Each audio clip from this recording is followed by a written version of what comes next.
For 20 years, Daniel Negreanu has been a poker powerhouse. They're special, though. That's what I've been told. He wasn't the loudest guy at the table.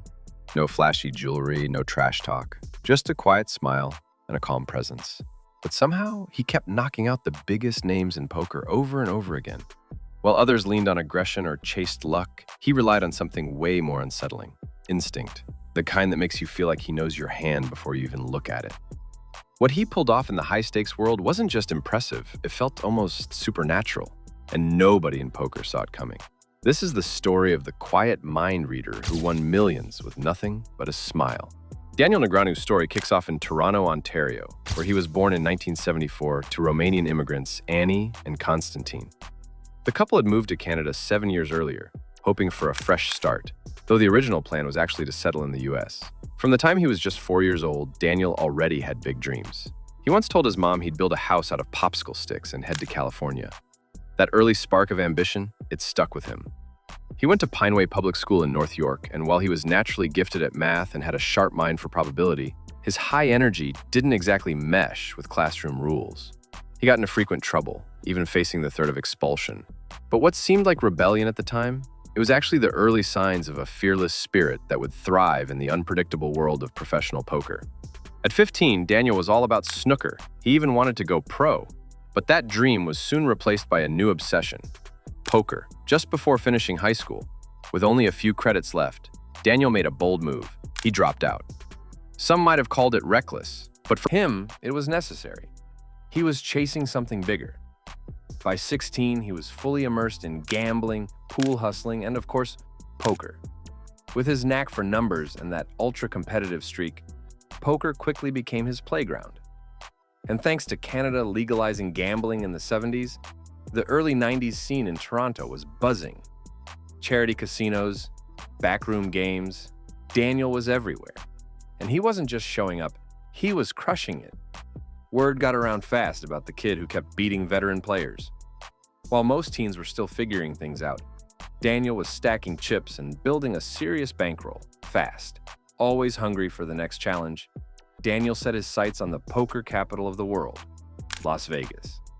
As soon as he turned 21, he packed up everything, his life, his cash, his dreams, and made the leap to the Strip. But Vegas wasn't the same as Toronto. The competition was fiercer, the stakes higher, and Daniel ended up losing his entire bankroll. With no choice, he returned home, bruised but not broken. Back in Toronto, he doubled down. Poker became his full-time grind, 8 hours a day, 5 days a week. He kept meticulous records of every game, tracking his wins, losses, and overall earnings. It was serious business now. He was sharpening his mind, refining his strategy, and learning from every misstep. He got stuck in a rough cycle, crushing games at home only to lose it all in Vegas. But he never gave up. Then things started to click. He cut out the old mistakes, played smarter, and put in hundreds of hours to truly level up. All that grinding, all that studying, all that passion, it finally paid off. In 1997, Daniel was already starting to turn heads in the poker world. That year, he earned the title of Best All-Around Player at the Foxwoods World Poker Final. But it was the following year, 1998, when everything truly changed. Daniel stepped into his very first World Series of Poker event and made an instant impact.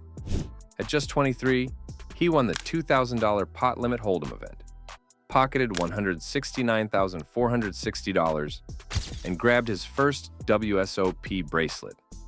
That win didn't just put him on the radar, it made him the youngest bracelet winner in WSOP history at the time. And just like that, Kid Poker was born. What made Daniel stand out so quickly was how he played. He had this uncanny ability to read people, almost like he could see straight through them. His game was like a chess match, always several steps ahead.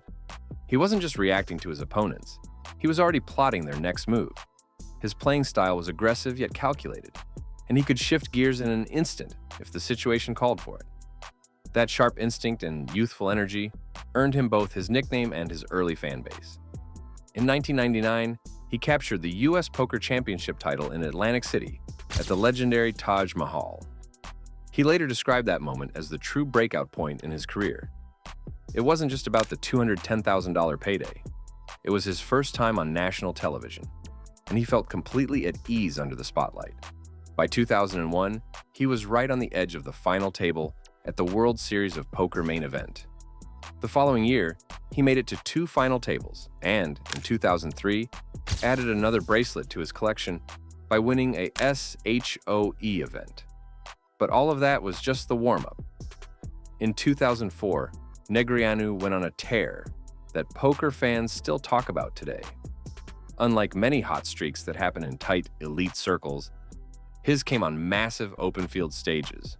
That year, he won not 1 but 2 World Poker Tour titles, each bringing in over $1 million. He also made 5 final tables at the WSOP and added another bracelet to his resume. On top of that, he placed in the top 3 at major online tournaments with PokerStars and Party Poker, collecting another $850,000. That streak earned him the very first World Series of Poker Player of the Year award, a major milestone, not just for him, but for the poker world. And the timing couldn't have been better. Poker was exploding globally thanks to Chris Moneymaker's 2003 WSOP main event win and the growing popularity of online poker. Producers were scrambling for charismatic faces to put on television, and Negreanu checked every box.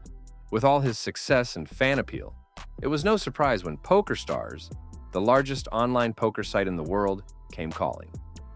In 2007, he officially joined Team PokerStars as one of their sponsored pros. It was the perfect match. Daniel had become not just a poker legend, but the face of the modern poker boom. As the poker boom took off in the late 2000s, Daniel didn't fade into the background. He stayed right in the thick of it, going toe-to-toe with the game's biggest names. In 2008, he added a 4th WSOP bracelet to his collection. But 2013, that was his true comeback year. With the WSOP branching out to Europe and Asia Pacific, Daniel didn't just compete, he made history, winning bracelets in both regions and becoming the first player ever to claim WSOP titles on 3 different continents. In between, he crushed the tournament scene, making final tables at both the EPT and WPT championships, and even grabbed a runner-up finish in the $2,500 limit 2-7 triple draw lowball in Vegas. His 2013 run was so impressive that he was named WSOP Player of the Year again, becoming the only person in history to earn that title twice. That, combined with his 2004 dominance, capped off a decade of elite play. In fact, the Global Poker Index, which began tracking tournament results and player rankings during this time, crowned Negreanu as the first ever Player of the Decade in 2014. He beat out giants like Eric Seidel, Michael Mizrachi, and even Phil Ivey. The momentum didn't stop. In 2017, Daniel was inducted into the Poker Hall of Fame, cementing his place among the game's all-time greats. But poker isn't just about titles and trophies, it's also about rivalries. And in 2020, one of the biggest showdowns in modern poker lit up the scene: Daniel Negreanu versus Doug Polk. The beef started back in 2014 when Daniel made a bold claim that he could quickly master online $25, $50 6-max no-limit hold'em. A comment Polk took as disrespectful to serious online grinders. Polk, already a force in heads-up no limit, started taking jabs at Negreanu on YouTube and Twitter, keeping the rivalry simmering for years. Things reached a boiling point by 2020, and instead of continuing the trash talk, the two decided to settle it the old-fashioned way, with a 25,000-hand heads-up online match. Before the cards were even dealt, Polk told his followers he was about to back the truck up, and he wasn't bluffing. By December 2020, halfway through the match, Negreanu was down nearly $800,000. He had the option to walk away, but he didn't. He stayed in the fight, and for a while, it looked like he was turning the tide. He played sharper than many expected, even giving Polk credit for how well he held his own. In January 2021, Daniel had his best session, winning $385,000 in a single day, giving fans a glimmer of hope. But Polk adapted. He slowed things down, began limping buttons to control the pot size, and closed out the match strong. When it was all over, Polk had racked up a $1.2 million profit, about 30 buy-ins. The poker world had mixed feelings. Some criticized Polk's overly cautious approach, but results are results. He averaged about $48 in profit per hand while playing 2 tables at once, a masterclass in heads-up play. Then came the next big showdown, this time against Phil Hellmuth. Negreanu wasn't done. In the 2021 World Series of Poker, he had 2 third-place finishes and 7 top 10 finishes overall, nearly locking up his long-awaited 7th bracelet. But in 2022, the cards turned cold. Despite grinding hard, he didn't make much of a splash. His all-ins weren't landing, variance wasn't on his side, and for the first time in years, he wasn't even close to the Player of the Year conversation. One of the toughest blows came during the $250,000 super high roller, where Daniel fired 2 bullets, $500,000 gone.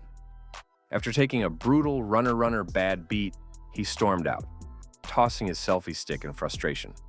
Some players raised eyebrows at the outburst, but most fans got it. At those stakes, who wouldn't be heated?